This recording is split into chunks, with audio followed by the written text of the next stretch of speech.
This is Marco Reus. This is Shinji Kagawa. This is Nuri Shahin. Hello, this is Jadon Sancho. And you're listening to the Yellowwall podcast.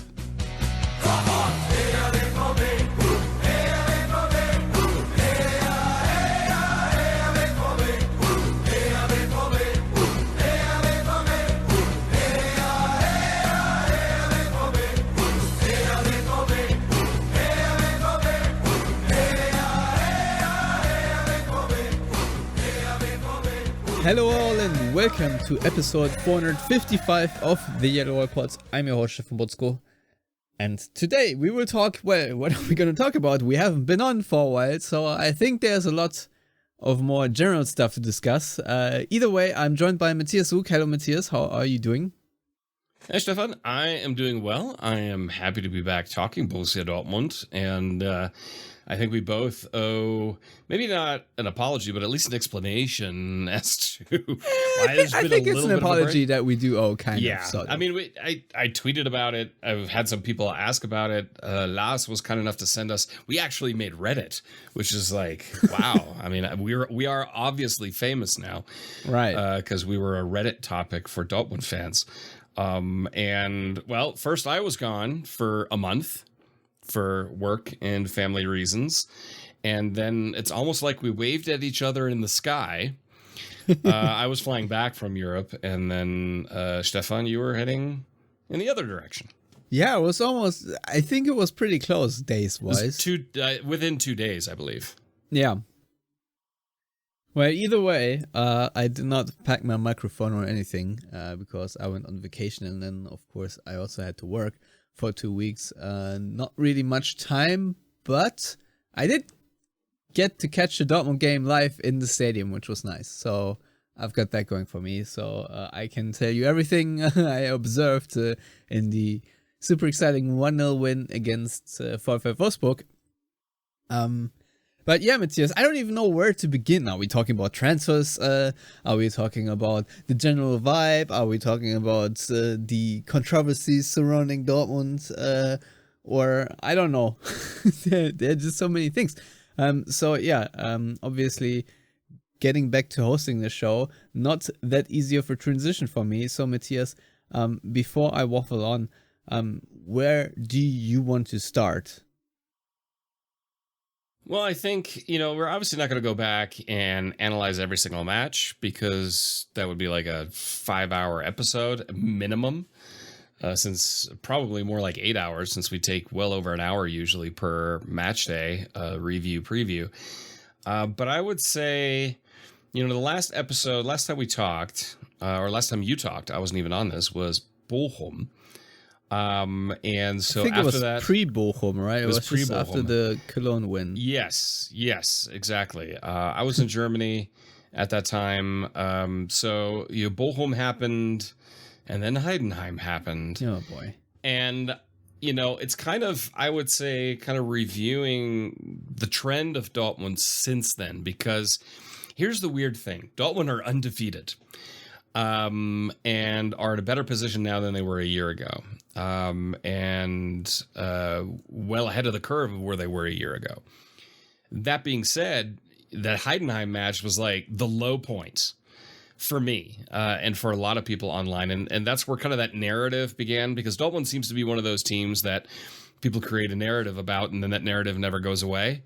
It's kind of like the Bremen match, topical, from last season, where Dortmund blew a 2-0 lead late, became like a constant, I don't know, club to beat Dortmund over the head with all season. And it was just, that's Dortmund can't get it done, can't get it over the line. But of course, Dortmund recovered kind of spectacularly at that point. And I would say there's a certain parallel in that aspect that, the results have been better in the league since then. I believe every single match has been won since then.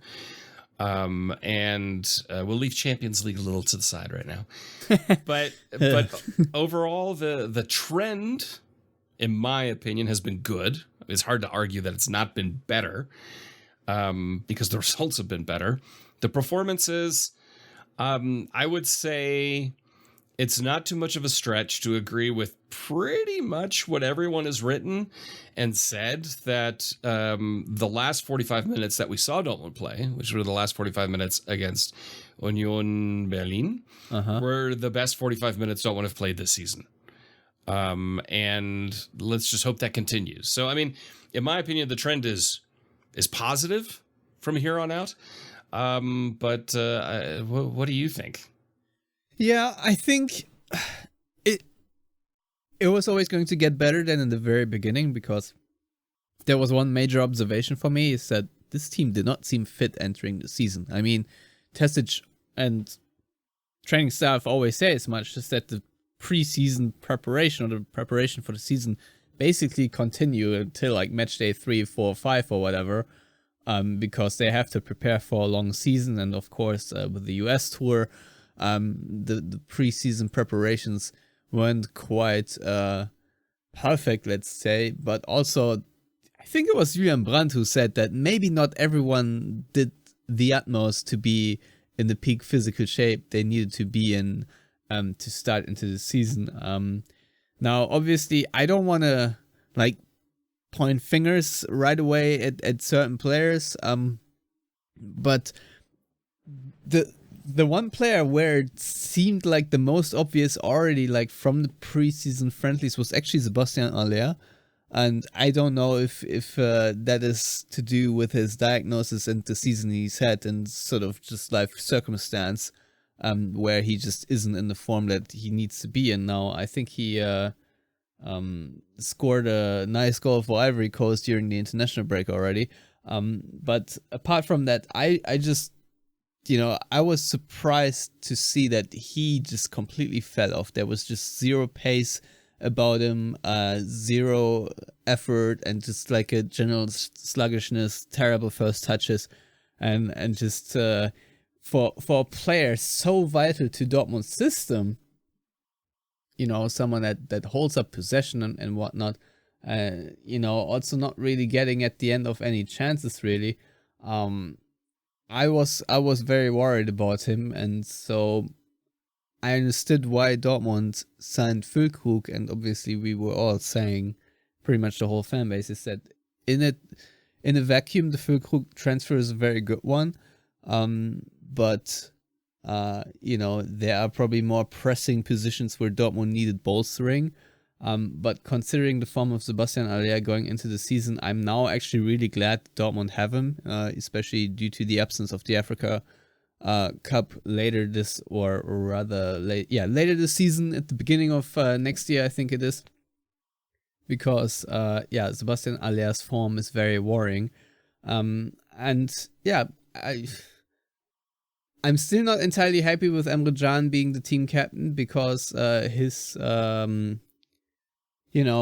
performances have been lackluster at times. We saw some bit of old Emre Can now in recent weeks. I would say he is managed to hold the slip and recover some form, but I'm taking that right now gladly, because I feel like this captain's armband removed from Marco Reus has lifted something off him, because in the Bundesliga, I think behind Julian Brandt, he is now the second best creator with 3 goals and 2 assists. So if you count those together, Julian Brandt sits with 6 goals and assists. He has scored 2 and assisted 4, and Marco Reus scored 3, assisted 2.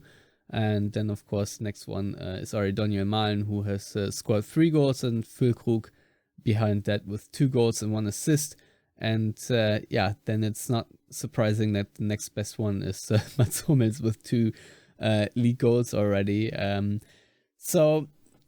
Point being is, maybe one observation from the Wolfsburg game is that Marco Reus right now is very much loved and adored by fans. He looked, I was right next to the yellow wall, so on the southeast stand, very up high, and very good place to really observe what is going on the field. And Marco Reus really does look like currently one of the players that gives the most shit about what is going on the football field. He is working really hard, really diligently, and of course scored that goal in that game to seal the 3 points. And afterwards he was singled out by the fans. They were chanting his name, and then the players, his teammates, sort of pushed him in front of the yellow wall, and he did a nice bow, and it was a very emotional moment, of course.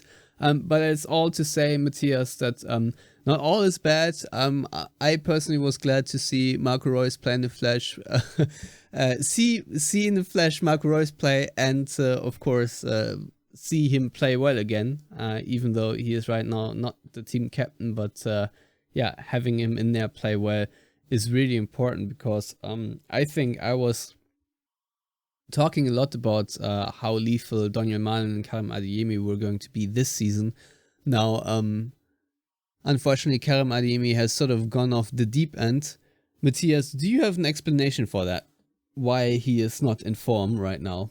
No, I don't. I mean, it was interesting, he was nominated for Germany's under-21s, just like Moukoko, and Moukoko played really, really well. I believe it was against Bulgaria. And Adeyemi, when you mentioned players that aren't fit, and when Julian Brandt, which is ironic that Julian Brandt said that, because you go back a few years, you probably could put Julian Brandt on that list. Yeah, but shout out Julian Brandt. I feel like he gets for it sure. now. 100%. It's almost like that bad season, and that interview. I remember you shared the interview with me. You're like, here, this DAZN, I think it was DAZN, podcast that people was rather eye-opening. But he gets it. I think it's Kicker Meets the Zone or something like that. Kicker Meets the Zone. Yeah, something like that.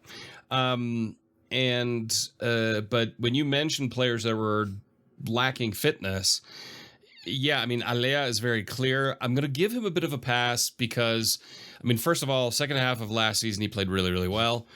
And, I mean, 12 months ago, he was battling cancer. So you're going to have ups and downs.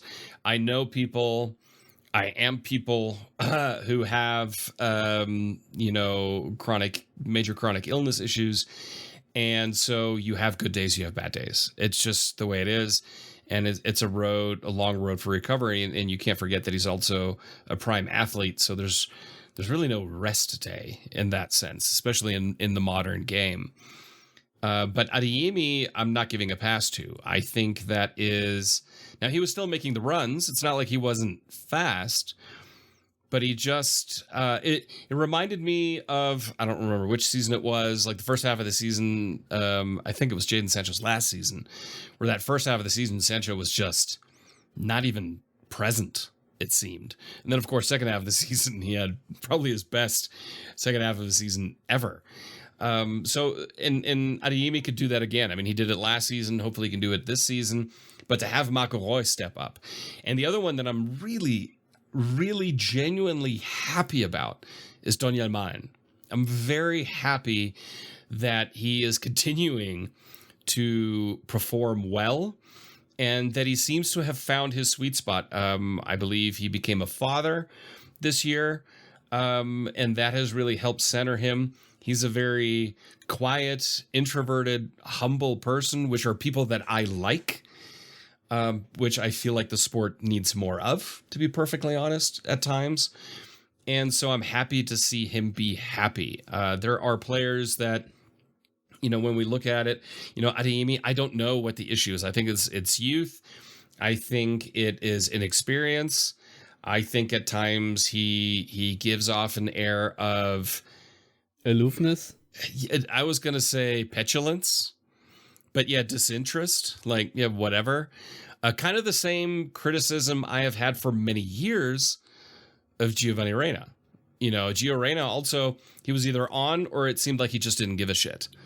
And I'm curious to see what comes of him now. I mean, Gio Reyna coming back is really good for both him, the US, and for Borussia Dortmund. And that'll put more pressure on Adeyemi.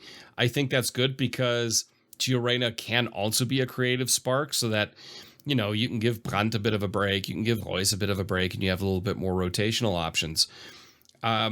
Whereas I don't fully agree with you on not being happy that John is made the captain, because I can see him in a leadership role that isn't a performance-related issue. I can see that he's been a little up and down this season. I feel the few games that he didn't play has probably helped him, because maybe he was also tired. I was very happy to see Yellowwallpod actually play well when he came in. It was decent. And I have, made no bones about it. I like Yellowwallpod. I think he's a player that Dortmund need, a player type that Dortmund need. Just like Dortmund need a Emre Can. And they're a perfect complement that you can swap them in and out at times. I'm also very happy with Mats Hummels, and I think he fully deserved to go back to play for Germany because he is one of the best center backs in the Bundesliga. And that's awesome to see. I'm very happy for him. Now, who knew that Julian Riasson was Lionel Messi? Nobody saw that coming. I think Ben Sabaini, it's still too early to tell for me because he's finding his feet with a new squad. That always takes a little bit of time. Can we talk about this bullshit red card? He's going to be suspended against Bremen on Friday, obviously. Yeah, he was kicking the ball away, but the other team already had a different ball to throw in. Yeah, and I feel like too much. Yeah, like Fingerspitzengefühl is what we call it. The referee needs to be a little bit more sensible. You can't just take someone out of a high-profile game, which currently I would say Dortmund against Union Berlin is, for like kicking a ball away like that.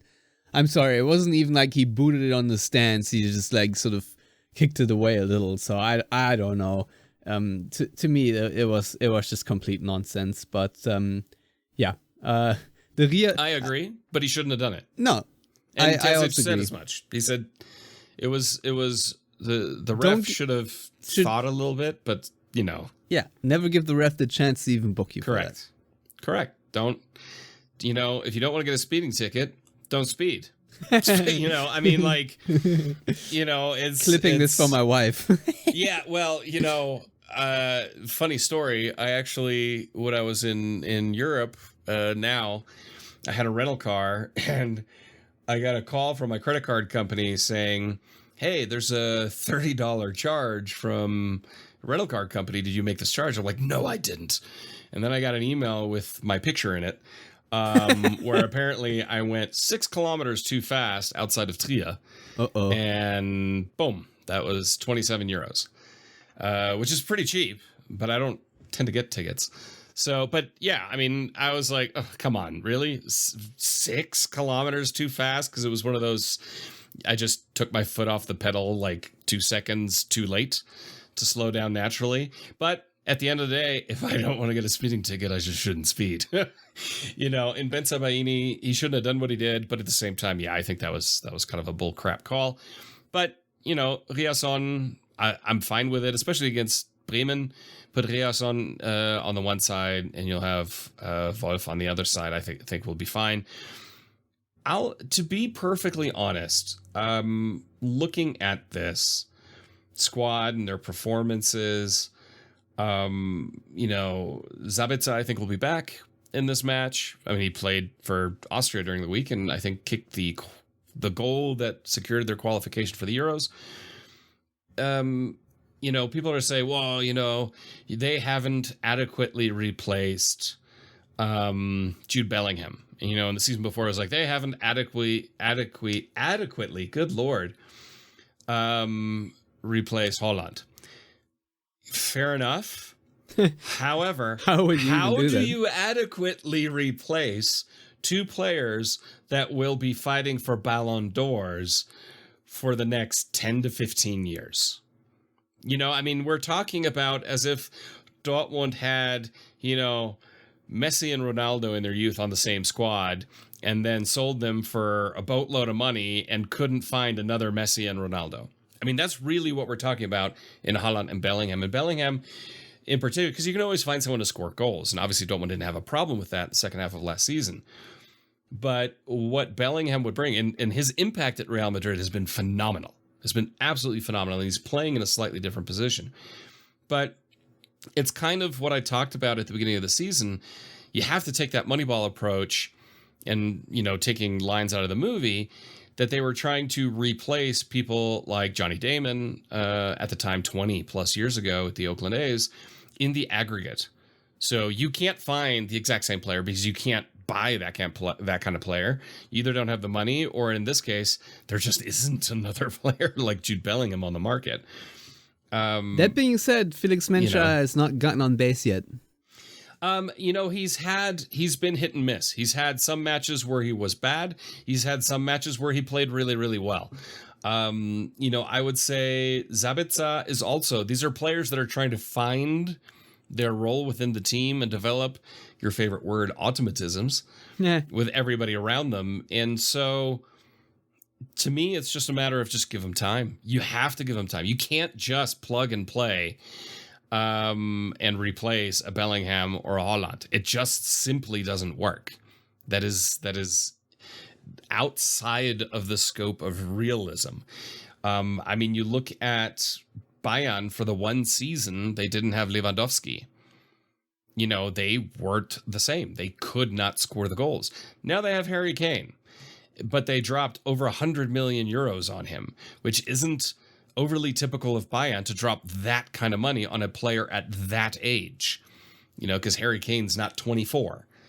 He's not 22 or 21. If you look that's at not Holland a Moneyball or approach. Bellingham. They're not going to give a big return on investment. Obviously. No, that's a New York Yankees type deal. That's an LA Dodgers type deal in the sense of you're just going to spend big cash to buy someone near the tail end of their career where they're really at the peak, and it's a diminishing returns. It really is. Harry Kane in the next few years will not be like he is now. He's just not. That's the way it is. Dortmund had to kind of build it a little bit differently. So for me, the position, to be perfectly honest, I have the most concern with is whoever plays next to Mats Hummels.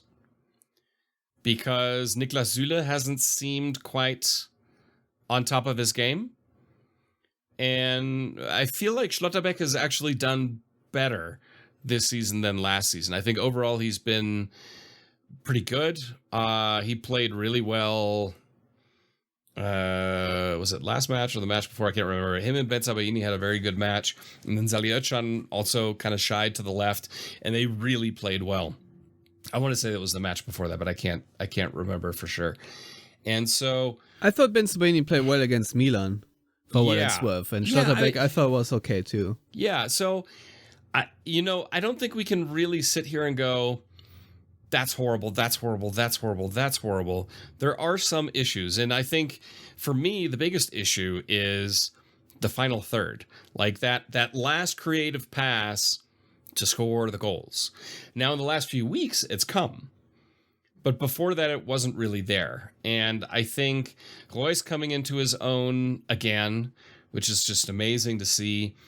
Gio Reyna coming back, I think those will be lifts for them as well. And I think Donny Malen can perform in that way too, if he needs to. But it really is a stark contrast right now. And I think this is the major point of concern of Dortmund without Brandt, Dortmund with Brandt. There's a huge difference. There's a huge difference in creativity in the final third and that decisive pass. But again, I think with fitness and automatisms, that will also start to flow better. I think Zabitza will come to his own. So I don't have major concerns, honestly, in the Bundesliga. I think Dortmund are on a good path of development. There's still plenty to do. They need to play 2 times 45 minutes well. And, if we just look at the Union Berlin match, because that was the last one, that first half was also just really weird. Let's be perfectly honest. There was, it was insane. 5 goals decided by VAR, or there were 5 goals scored, 3 of them, 2 were not given, and then the penalty, which I'll be honest, that was a really soft penalty to give. In my opinion, that was a bit extreme. Because then you could make the argument a few minutes earlier when Füllkrug was bundled over. If we're gonna go like that level of minutia, I think it was a little bit difficult, and the problem is with all those interruptions, you can't build up a flow, which is exactly what Union Berlin want and exactly what Dortmund can't use.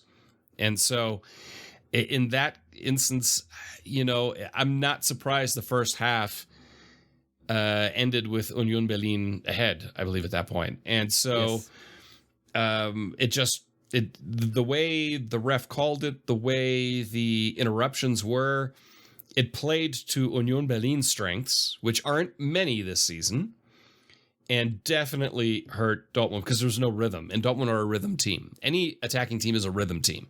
And they just had no chance of getting a rhythm. They had it in the second half, and they just blew the doors off of Union Berlin in the second half. I was actually surprised to see how passive Union Berlin were for the most stages of the game. Now, obviously, they had a few moments, especially in the beginning, where, of course, Robin Gosens also scored that equalizer, where, Dortmund scored. I think it was Füllkrug off a corner kick, right? Sort of typical striker's goal, just somehow got it over the line. And then, right on the flip side, kick off on Union Berlin, storm forward, create a corner kick and score from that. I think Füllkrug also deflected it. Yep. That was quite interesting. Then we have the 8 million VAR interruptions. I think we had 6 minutes of added time. In between, we had, of course, that penalty from Bonucci. Dortmund, I think, had this free kick goal that was chalked off where Marco Reus sort of scored himself, or Füllkrug, I think, just slightly deflected it anyhow. Either way, in my view, it should have been offside, whether he touched it or not, because then you sort of become active. That's besides the point. What is, however, good, that Dortmund then came out of the locker rooms and showed a determination that just completely crushed Union Berlin. And I don't know what happened exactly to Union Berlin, because I remember watching them in the first two match days and and just they felt inevitable, and it looked like they were going to just win every game pretty much. I don't know why, but all of a sudden you look at the table and they're closer to the bottom. They have now lost 5 in a row, and my word, Nico Schlotterbeck just taking aim. What a strike! I feel like in the last couple of weeks we saw a lot of memorable goals, and that Schlotterbeck one certainly was one. And of course, the equalizer was a great goal. And I think even better though, Dortmund's counter attack, and everyone is of course pointing it out, but why shouldn't we talk about it? First of all, the 1-2 basically between, I think it was Brandt and Reus, long clearance by Brandt that Reus then puts down and runs forward, and Niklas Füllkrug pointing toward Brandt because Füllkrug was on the left side of the attack, and drew an opponent with him, and then telling Reus basically where to pass the ball, and him finding then Julian Brandt, who made the run to slot it home, was an amazing counterattack, and just goes to show what this team is capable of if they were to win the ball up high a little bit more often. And this is maybe the one criticism I have, is that Dortmund's pressing is nowhere near as crisp as I want it to be, and they do not create enough chances in transition, considering the player profiles they have on the field, where I think they're absolutely capable of doing that, but for whatever reason, maybe it's a lack of automatism, but also I think it's down to coaching and where and how Dortmund press. Has me not impressed, Matthias, but nevertheless, this goal, and of course the Riasson goal against Hoffenheim by the Schlotterbeck and the Riasson goals, totally standout goals that we would probably talk about in our season review, should we record one. But overall I'm fairly happy, because the reaction in that to that first chaotic half was just really good, and Dortmund sort of putting their foot down and playing good football, was absolutely refreshing. And what I also liked is I think Dortmund started with Bynoe-Gittens in that game on the left side, and what worked sort of well against Wolfsburg, where was a lot of isolation play on the left or right side where Bynoe-Gittens was, and then tried to dribble against one fullback. Now that didn't work out against Union Berlin, because Union Berlin were obviously playing with a back five and try to really counter Dortmund's width, and to then bring on I think it was Gio Reyna later on, and of course Julian Brandt off the bench, because both started on the bench, to then have more creativity in the middle of the field, just did Dortmund worlds of good. And to me, getting Gio Reyna back is actually huge, because you talked about it earlier. The lack of creativity in the center of the field right now is often glaring, even with players like Reus and Brandt there. I feel like there's still something missing, and I really do hope that Gio Reyna is going to help with the sort of through balls towards the striker, because that is certainly one of his strengths, and I really hope he will be able to play more frequently soonish without any injury setbacks. And I say this before he's playing his second international game with the United States, so I'm hopeful he doesn't pick up an injury there. But once we've weathered the game against Bremen on Friday night, I think Dortmund are on a relatively good path to play a decent season once again. No, I agree. It's looking positive. The trend is positive. I mean, the one thing I've told myself this season, after the first few weeks, is basically ignore everything you see on social media about Borussia Dortmund for the first 48 to 72 hours after a match, good or bad, because it's pure emotion at that point. And even when Dortmund are playing well, I just the negativity within the social media landscape honestly just drives me nuts. It just I don't understand it. I wish it weren't that way, but obviously that's simply the way it is these days. So Dortmund itself, who don't shy away from being self-critical. Mats Hummels is definitely not the type of player who doesn't say when he's critical of something. So for him to then come out and say also that these were the best 45 minutes Dortmund have played this season, I think says a lot. And like you said, just the confidence they had. There was no shrinking violets, no like, woe is me. They came out and they dominated the second half, and they took it to Union Berlin and absolutely deserved the win. Even against Hoffenheim, and Hoffenheim played better than Union Berlin and obviously had chances and did well. But for 60 minutes of that match, Dortmund were the better side. And came out winners. So I really liked how Dortmund reacted to that red card, by the way. Yes. How they tightened up in defense and made life really hard for Hoffenheim to attack then. I think who is now the Hoffenheim coach? Is this Pellegrino Materazzo? I think it is, right? It is. Because remember, Hoffenheim and Stuttgart swapped coaches. Yeah. And somehow Stuttgart got the better end of that bargain. But yeah, he was like, usually having a one-man advantage is an actual advantage, but this time it felt like it wasn't an advantage, it felt like a disadvantage, because it sort of sharpened the minds of Dortmund players, and they defended a little bit better. And then, of course, Riasson ending the game in the fashion he did is just flat out heroic. And I feel like Riasson is playing even better right now than he was already last season. I feel like there's a bit more confidence to him, and he low-key has some footballing skills as well. And he is more and more feeling the confidence and the comfort level to pull off some nice things. And I'm happy with him sort of establishing himself as Dortmund's right back. If not left back, if he has to play on that position. But yeah, obviously so far this season I've not been overly impressed with Marius Wolf. Let's see how he is going to play against Werder Bremen. But yeah, I thought he's been a bit of a liability, actually, which is a shame because last season he was such a strong player for such a long time. But for whatever reason, he is lacking the rhythm. His passing isn't quite there. He is making weird giveaways and you know, stumbles the ball away every now and then.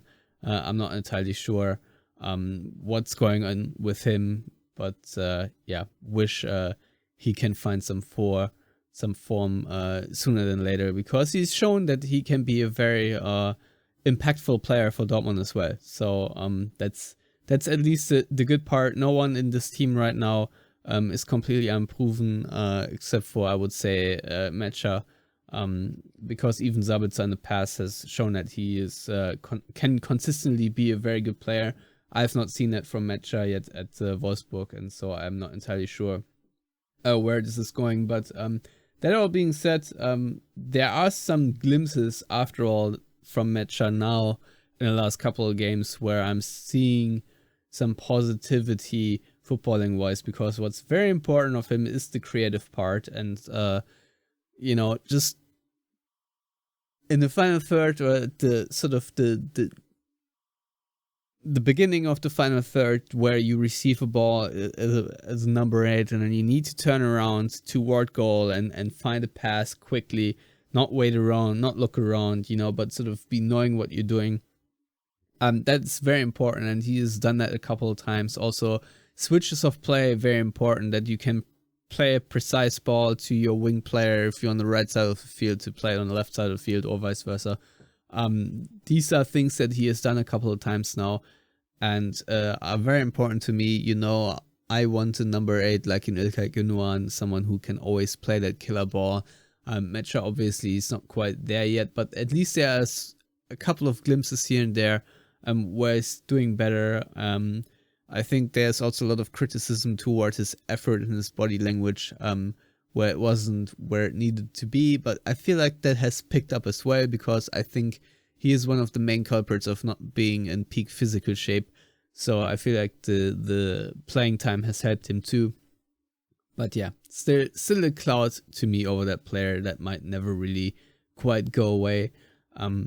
But overall, Matthias, I just feel like there just needs to be some more gelling, and this team will just play better due to the individual skill. But I also think we have to admit that, you know, from the tactical standpoint, it is not like Dortmund right now have a big tactical edge due to what they do in the field against opponents like they had under the Klopp years. I think these times are more or less over, and yeah, I wish Dortmund were playing a little better when it comes to their own possession and in their counter-pressing. These are two aspects where I wish Dortmund could play the ball a little bit faster, pass it around better, create more triangles, and likewise in the counter-pressing, I wish they press a little bit higher and a bit more intensity and wouldn't leave massive gaps. But these things are at least improving recently, so the trends, you know, until I can complain again next time, have been showing up again. And I mean, it is funny that Dortmund are by far the best team in the calendar year 2023 right now. I don't have the table in front of me, but I've seen it quite recently that we're first in that table by quite a margin. And like we said at the end of last season, if Dortmund just managed to somewhat replicate the Rückrunde of last season, we will be fine. And right now it looks like Dortmund will be okay going forward. Now, going okay is one thing, but the other thing is, of course, Dortmund have to digest one of the most heartbreaking losses in a title race. And so naturally that only, at least in my case, increases the craving to win first place. Now, I think we're level on points with Bayern Munich. Bayer Leverkusen look like the current favorites, honestly. And VfB Stuttgart are just on an amazing run now. With Stuttgart, you never know if it will continue. And with Bayer Leverkusen, you're almost certain that they can't win the league because they are Bayer Leverkusen. Unless there's some strong Xabi Alonso voodoo magic going on here. But Matthias, I have to ask, looking at how the season has gone so far and seeing that probably the Champions League campaign is ending sooner than we all hoped, do you think another title run for this Dortmund team is on the cards, or would that be too naive right now? I think it's absolutely on the cards. I don't see why they wouldn't.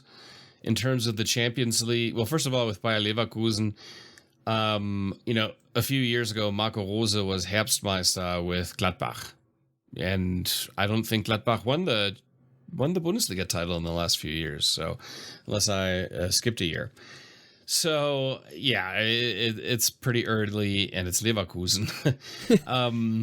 It's calling them like we've seen them for 40 years. And VfB Stuttgart, yeah, they're on a great run. So the runs like that can peter out. I mean, we saw it with Freiburg last season. To a degree, also Union Berlin, they just couldn't quite keep it up that long. So we'll see. I think Dortmund have every chance of challenging for the title. It'll come also down to what Bayern, what they end up doing. Bayern also are relatively thin in some key areas, mainly central defense, which could come back to bite them. Maybe not against Preußen Münster, the DFB Pokal, but where they played with no nominal center back or no trained center back. But in the Bundesliga, obviously you can't quite go that extreme because you will lose. With Dortmund in the Champions League, in my opinion, I was disappointed for two reasons. I was disappointed because I think against Milan, Dortmund could have won. And I think against PSG, and it was said afterwards, they were just, I don't know. It's almost like they thought Neymar and Messi were still on that team, which they weren't. And this PSG side for me is one of the weaker PSG sides over the years. And obviously that comes with a certain asterisk behind it. I feel like Dortmund played at the Parc des Princes or whatever the fuck it's called, like Union Berlin played in the Westfalenstadion this weekend. Yeah, they seemed scared, they seemed tepid. But in the moments when they put PSG under pressure, PSG crumbled. Like, it was like, oh crap, what do we do? And Dortmund all of a sudden had chances in the second half. If they would have just done that from the get-go, I honestly think Dortmund could have at least gotten a draw, maybe even a win out of it. And with Newcastle, who knows? Who knows what to expect there right now? So I think the Champions League is still on the cards. It is an incredibly difficult group. But, I wouldn't discount it just yet. I also wouldn't discount that, maybe Dortmund end up in the Europa League or no Europe after the group stage. It's a very difficult group. So, it could end any one of those three ways. He says most obviously, because there is no other option than to have any of those options. Franz Beckenbauer famously said, there are only two outcomes: win, lose, or draw. Yeah. But some of the things, when you talked about tactics with Dortmund, I will say a few things that I do like. I have seen from Terzic and his staff tactical flexibility where they've changed like their build-up play in situations and it got better. They made changes that significantly improved the performance. So they obviously understand the game. They obviously understand when to make changes, how to make those changes, and those changes creating positive outcomes. The other thing is, in my opinion, Dortmund are more stable defensively. They seem more solid, which obviously they're playing I'm not going to say they're playing defensive. They're not playing defensive. But when they have like that double screen, the double pivot screen with Nemecha and Özcan and Emre Can, that kind of in front of the defense, they're going to be a little bit more solid. Now, that does come at the cost of maybe losing some attacking creativity. And maybe the decision has to be made. You either need to press more aggressively as a team high up, or you need to drop back into a midfield press and hit teams on the counter, because then you're playing to both your strengths.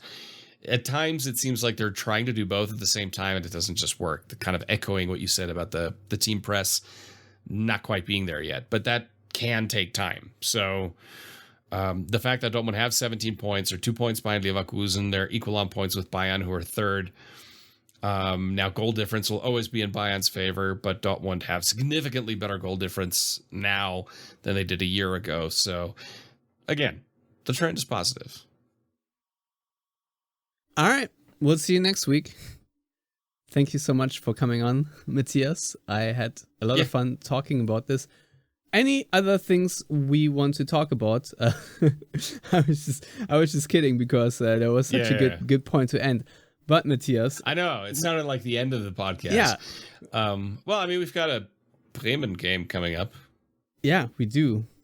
In a few days. I think we need to talk about the scheduling here. And there are two things to address. So apparently the Zone offered for Dortmund to play on Sunday instead. And also the game was scheduled on the Friday after an international game where a lot of players actually have to travel, to the United States and back and whatnot. And just across the world in general, because who knows where everyone went. I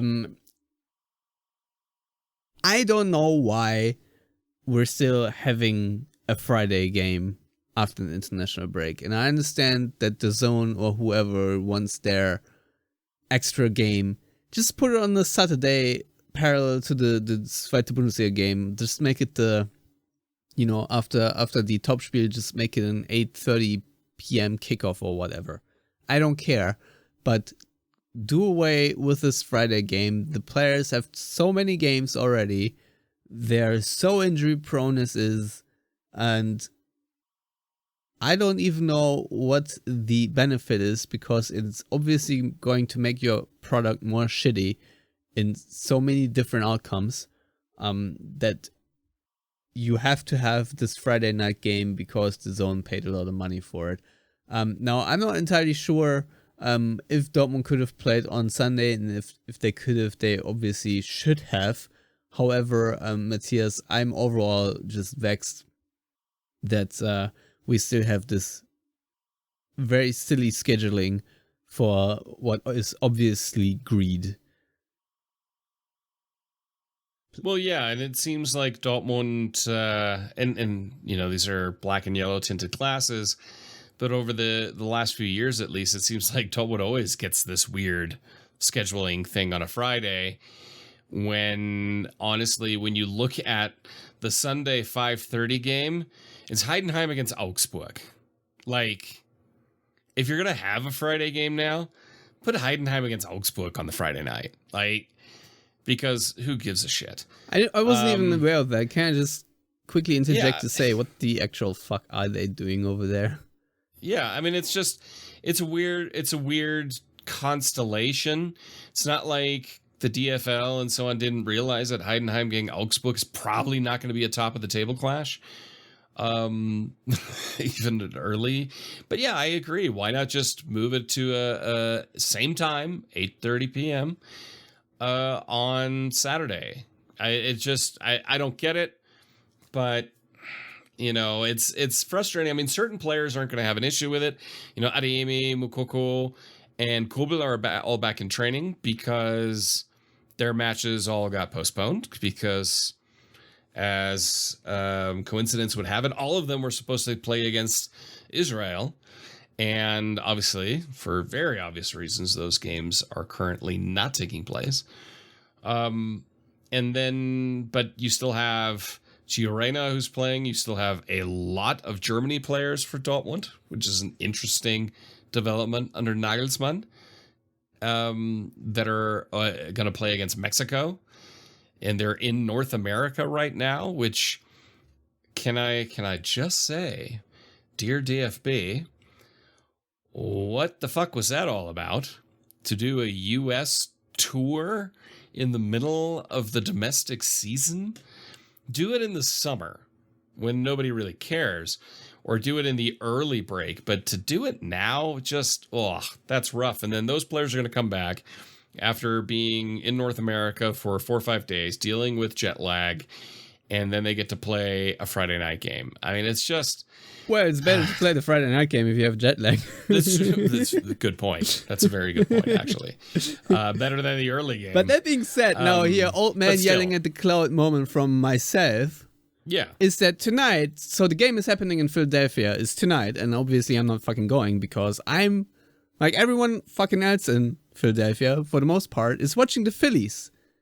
Because they are having a playoff game, and guess what? There's this thing called the Sports Complex, so they're playing in the Eagles Stadium, in the Link, and the Citizens Bank Park is right across the street. So 45,000 people will be in the baseball stadium, and probably even more because, you know, it's a massive game. It's a playoff game. It's the round before the World Series. So yeah, one could say this is kind of important. And on the other, across the street, then you will have a sellout crowd of, I don't know, 60, 70,000. I'm not entirely sure what maximum capacity is of Mexico fans and Germany fans and neutrals who just wanted to go to the game to see them play, but I think it's sold out.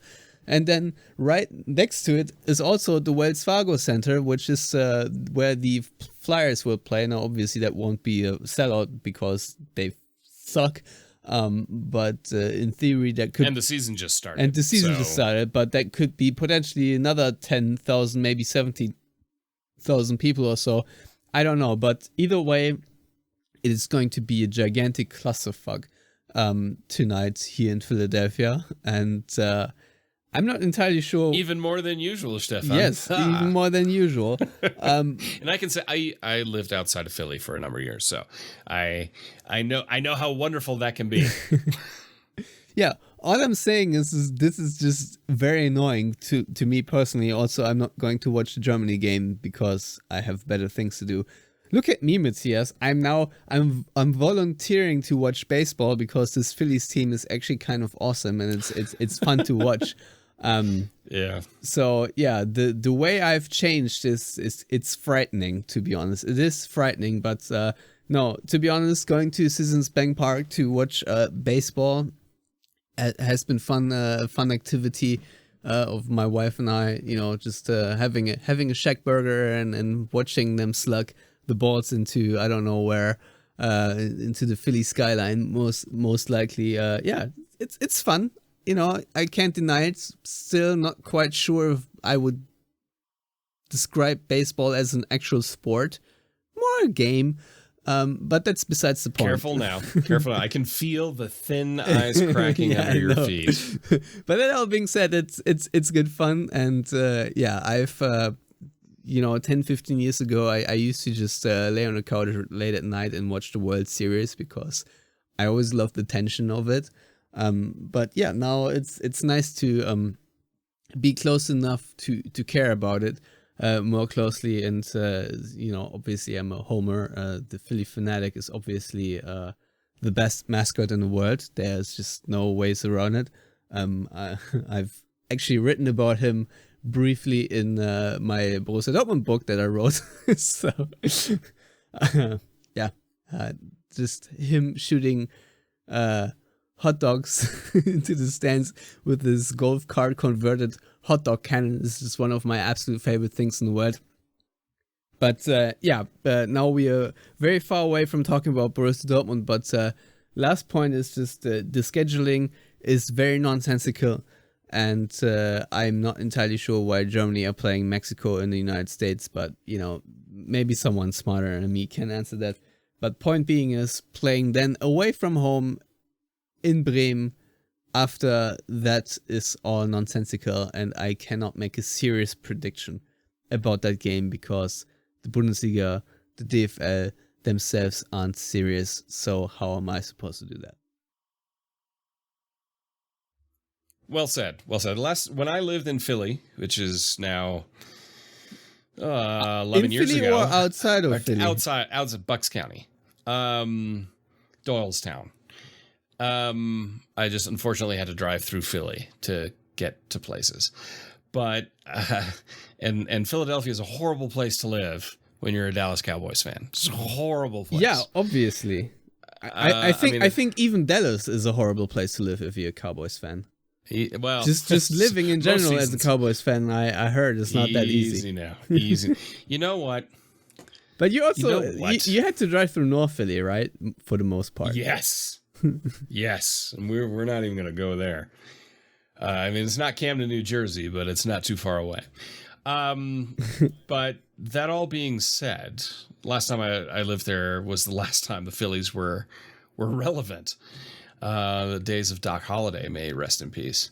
But going back to Werder Bremen, I mean, at least Dortmund have a home game against Bremen. And do we? I thought it was on the road. No, it's home. Huh. Then I just talk nonsense. I apologize.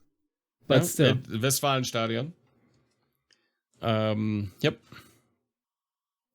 But, of course, we all know what the narrative is going to be, and probably going to have Uwe Moyela on the color commentary, because somehow he always gets the Bremen-Dortmund matches on ESPN.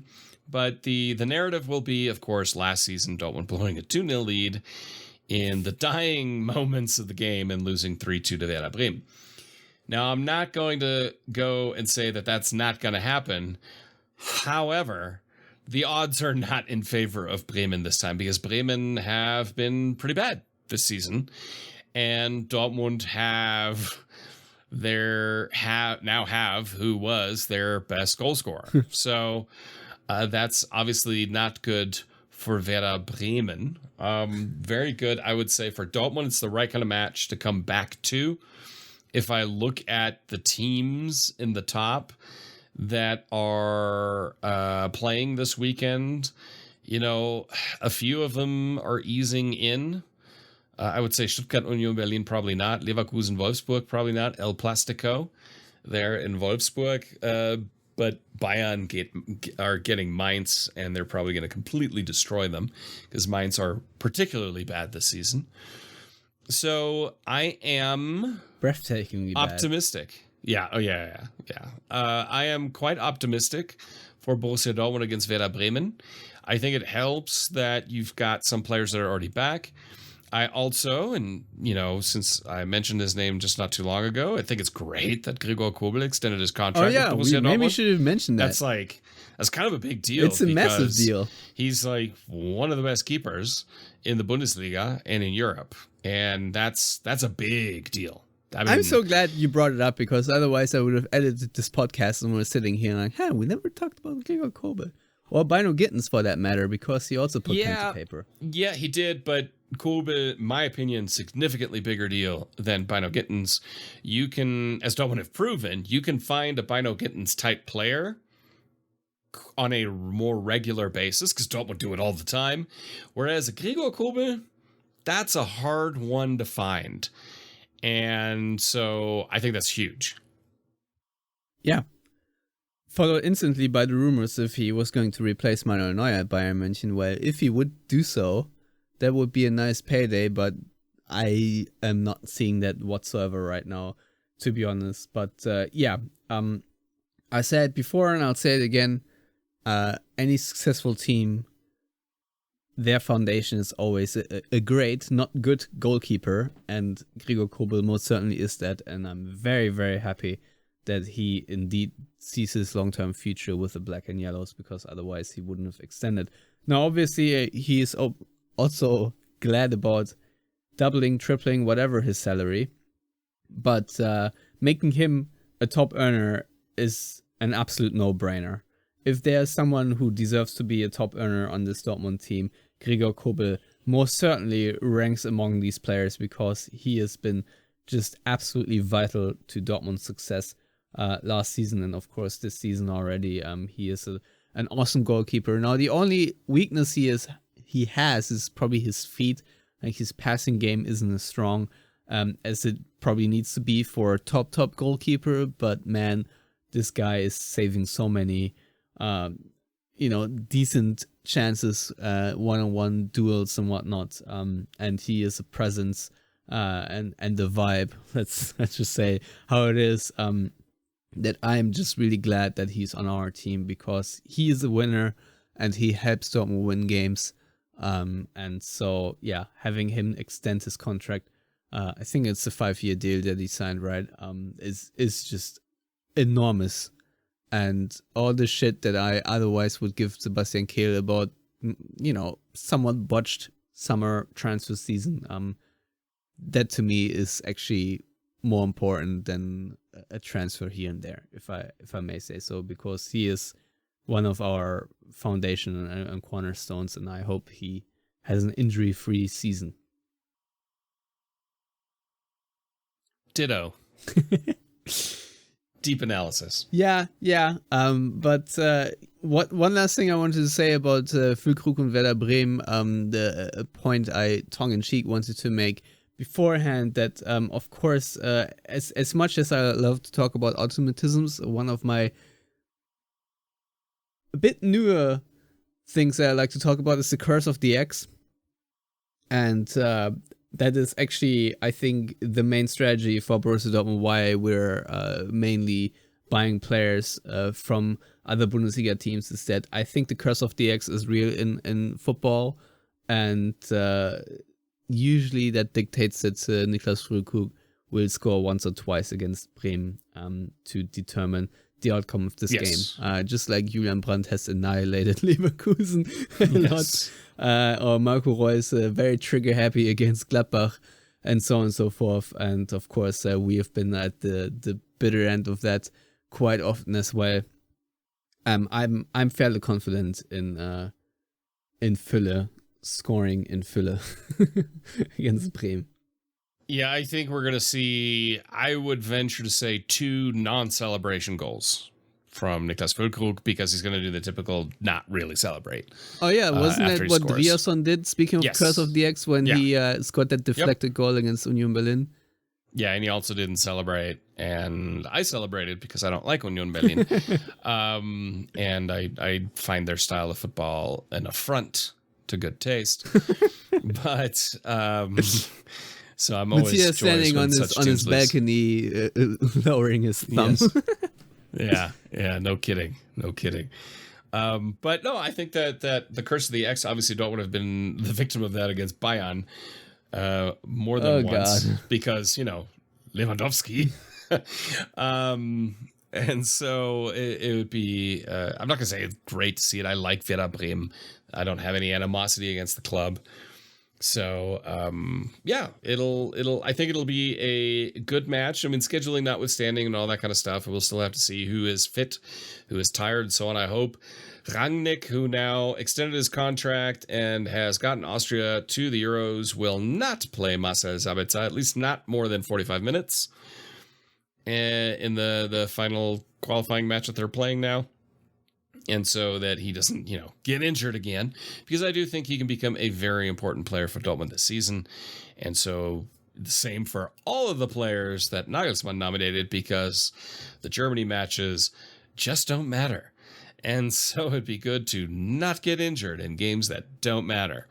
But also equally positive is that obvious Mats Hummels, who came off against Union Berlin injured, is fine. So hopes are that he'll be able to play. Yeah. Now, Matthias, last question. And it's a subject that we haven't discussed yet, but Jadon Sancho will obviously soonish exit Manchester United, and has been, of course, heavily linked with Borussia Dortmund, because Borussia Dortmund love themselves a good comeback of the forlorn whatever son. I forgot the exact saying, but the prodigal son. There you go. Do you think, A, that it's realistic for him to even return to the Black and Yellows, and B, if it were possible, would you like that possibility, or for Dortmund to seize that chance and sign him, or not? Well, that's a difficult question, Stefan. It is. I'm glad you asked it, because if we think of the 3 high-profile returns to Dortmund in the last 10 years. Götze, Schein, Hummels. Kagawa, Götze, Götze and Hummels. So 4. Only Hummels. So 4. 4, yeah. But really, the only one that I can say, ooh, impact is Hummels. You know, nobody else do I really look at and go, ooh, you know, that was a really good move for everybody. Romanticism wise, yeah, it'd be great to have Jadon Sancho back, but I'll be perfectly honest. Where's he going to play? Who's he going to push out? Not Daniel Mahlen. I mean, that would be crazy. Marco Reus at this point? Not really. If Adeyemi is kicking, you know, is going on all cylinders, why? Bynoe-Gittens, why? Then there's also Duranville. Like, where would his position be at Borussia Dortmund at this point in time? So the short, very brief answer would be no. I don't want him back at Borussia Dortmund. Yeah, I'm very much in the same camp there, because I feel like he is still struggling a lot with discipline, and I feel like at this point of his career it shouldn't be a thing he should be struggling with. Now I think he's also struggling with mental health a little bit, which is obviously something entirely different than discipline.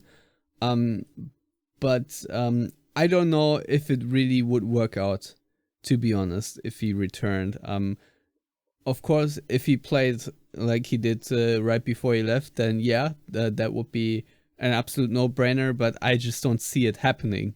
You know, on paper, of course, if he can recreate that, yes, 100% you have to do it, but realistically, I just don't think it worked out like that. So I'm also no on that. Plus, I don't think it's realistic because at this point he is making money that Dortmund just can't muster.